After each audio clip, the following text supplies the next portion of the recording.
رُحت إسكندرية مخصوص عشان أعمل شعر ويفي، لإن كل ما أعمله واستحمى يبوظ. المهم الناس دلّتني على المكان ده، فدخلت وسلمت على الراجل وقُلت له إن أنا جاي لك من كفر الشيخ مخصوص عشان أعمل شعر ويفي. قال لي: يا باشا مكانك ومطرحك اتفضل. قُلت له: أنا عايز أعمل حاجة جامدة وحاجة جميلة وتليق بيّا. قال لي: يا باشا سيب لنفسك خالص بس وما لكش دعوة، اتفضل بس جوّه كده اغسل الأول. قُلت له: تمام.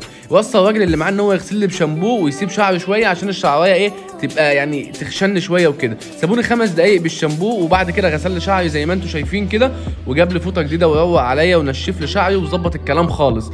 المهم بعد ما غسلت لقيت الراجل بيلبس العده بتاعته كده، فانا قلت بس الراجل ده شكله فاهم شغله.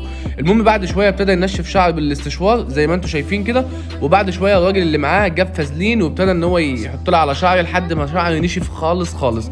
بعد شويه بقى جاب المكوه، وهنا التركايه، وابتدى يلف شعري بالمكوه اللي معاه زي ما انتم شايفين كده. عايزكم بس تشوفوا بيسحب المكوه من الشعر ازاي. شوف بيسحب المكوه من الشعر ازاي. تقريبا دي التركايه. بعد